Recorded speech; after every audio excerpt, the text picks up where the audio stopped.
Monday will mark 1 year since tragedy struck in Allen. A gunman opened fire on a crowd of shoppers, killing 8 people. It is a day that has forever changed that community and North Texas. Ahead of the anniversary, those who were there that day sat down with Allie Spillyards to look back and reflect on where they go from here. We do want to warn you, we're going to take you back to that day with body camera footage that may be disturbing.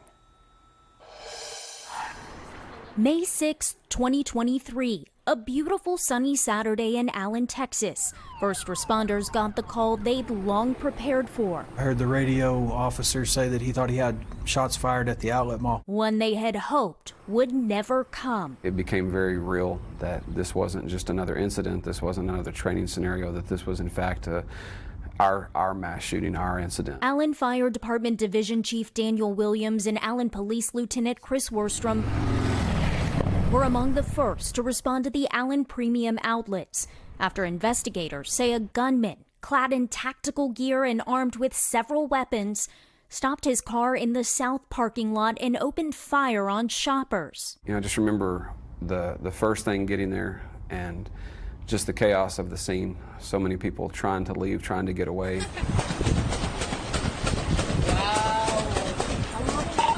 145, I think we got shots fired at the outlet mall. As those who could fled, police moved towards the danger, knowing it could be lurking anywhere across the open 53-acre property. I knew that we were going to have to move intentionally. 420 on the ground.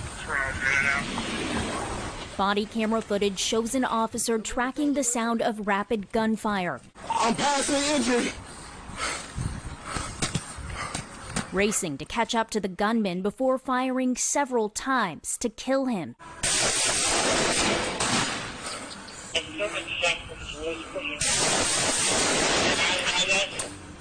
get off the air.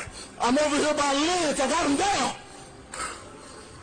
I think, but not for the fact that the officer was already in the property on an unrelated call for service, and that the outlet mall has been intentional for years in practicing for an active shooter event.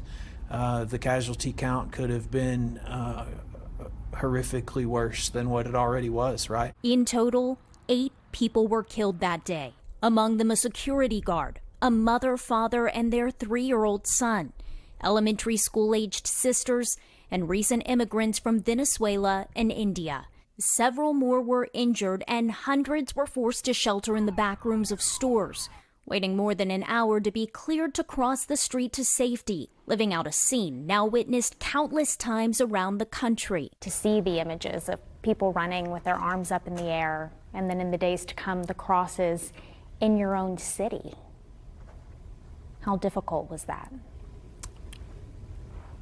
It was very difficult to watch. Because I know for me, I never imagined that that day would come in this city, the city of Allen.